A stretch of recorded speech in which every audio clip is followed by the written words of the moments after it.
मेरी तरफ से और मेरी टीम की तरफ से आप सबको ईद मुबारक। अस्सलाम वालेकुम नाज़रीन, ईद के इस पुरमसरत मौके पर जहां हर तरफ खुशियां ही खुशियां हैं,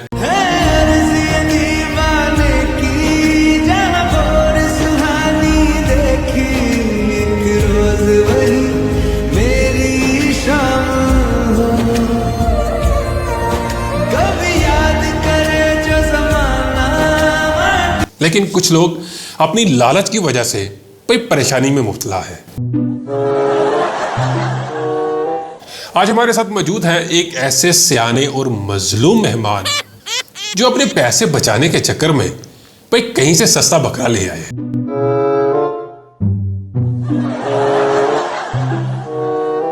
उनको क्या पता था कि यह बकरा उनको ईदगाह की बजाय थाने तक पहुंचा देगा।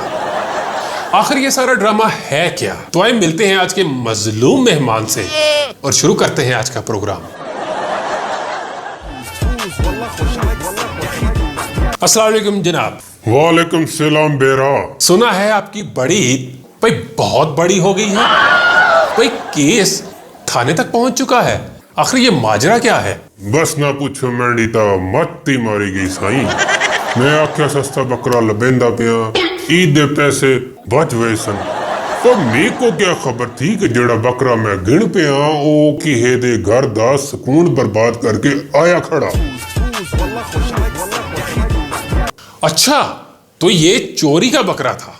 वैसे आपको शक नहीं हुआ जब उसने आपको बकरा बेचना शुरू किया कि इतना सस्ता बकरा भाई कहां से मिल सकता है? बस साईं लालच बुरी बला थी।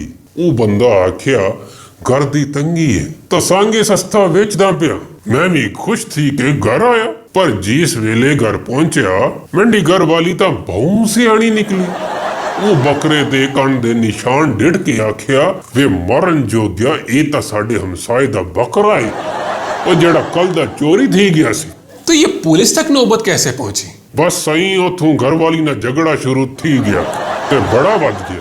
ये मसला आप दोनों घर में भी तो हल कर सकते थे। हाँ ना, मैं बकवास की थी। मैं आख्या चुप करे सा कुर्बानी करूं सा ता सवाब मिलसी, पर वाकसी हराम दे माल से केड़ा सवाब मिलसी।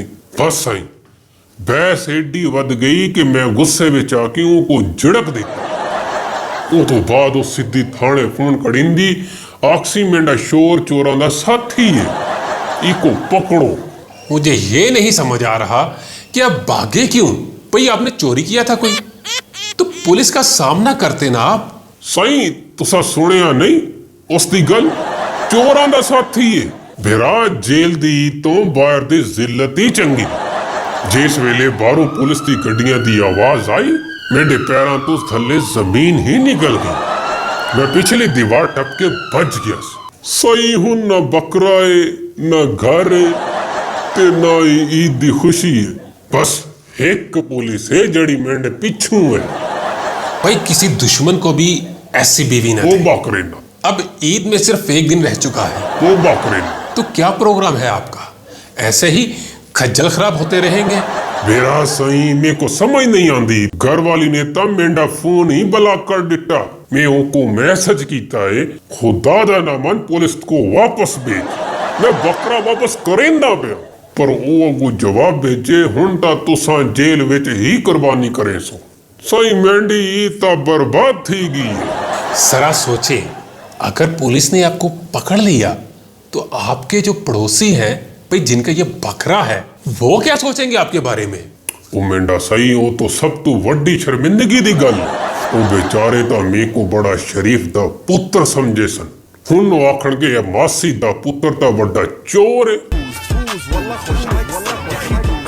सही सच्ची गलती ये थी कि सस्ते दे चक्कर विच मैं अपनी इज्जत गवाई ते इत्थों हुन पुलिस हर आंदे वांदे बंदे को तलाशी गिनदी पई है। मेरे को लगदा है मेरा बचना औखा है। बेगम साहिबा, आपने तो कमाल कर दिया। वो अपने शोहर को चोर साबित कर दिया। वो ईद के दिन लोग रिहा करते हैं, भाई आप पकड़वा रही है। सही तुसा बंदे दी शराफत ते ना वंजो है।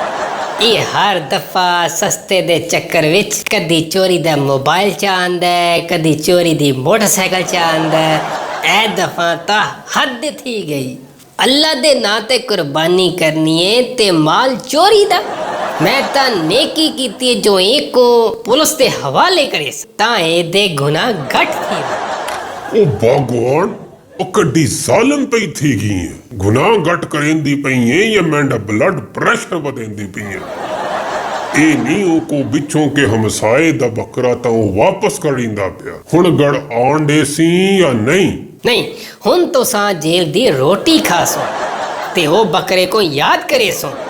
मैं ईद मनावण अपने अब्बे दे घर वंदी पिया। तो सा आराम नाल हवालात विच बह के अल्लाह अल्लाह करो। जी नाज़रीन, अब लड़ाई फैसला कुन महल में दाखिल हो चुकी है। भाई बेगम साहिबा तो अपने अब्बा के यहाँ जा रही है ईद मनाने। आपका क्या? होए होए होए होए होए, ओ हुन तो न गड़ रहा, न गड़ वाली, न बकरा ते ना ही ईद।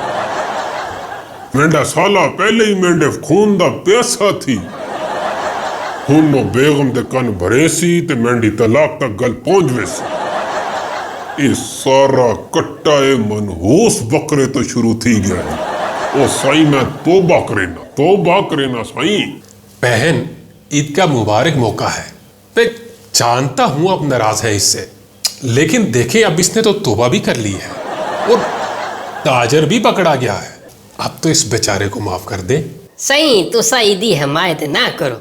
एक को एक दफा जेल दी हवा खावण दियो जो एक को पता लगे कि हराम ते हलाल विच की फर्क होंदा।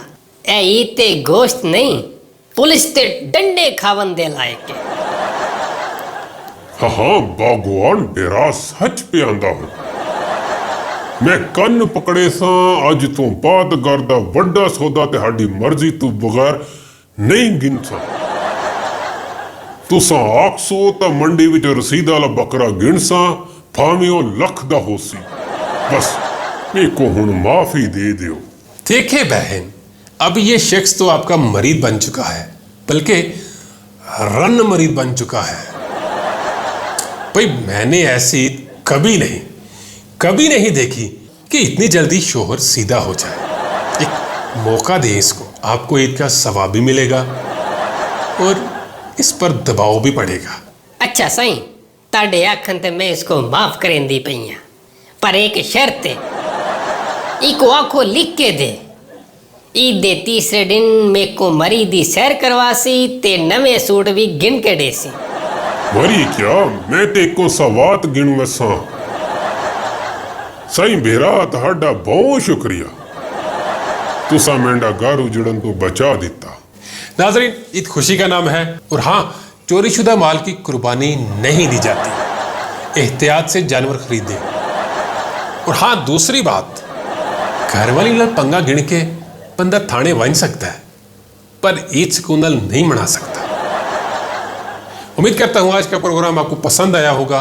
तो मिलते हैं अगले प्रोग्राम में नए मौजू के साथ। तब तक के लिए मुझे दें इजाज़त। खुदा हाफिज़। हमारे चैनल को सब्सक्राइब करें, लाइक करें, शेयर करें, कमेंट्स करें और बेल आइकन को दबा दें ताकि इस तरह की मज़ेदार वीडियो आप तक पहुंचती रहे। मेरी तरफ से और मेरी टीम की तरफ से आप सबको ईद मुबारक। हंसते रहें, मुस्कुराते रहें और खुशियां बांटते रहें। खुदा हाफिज़।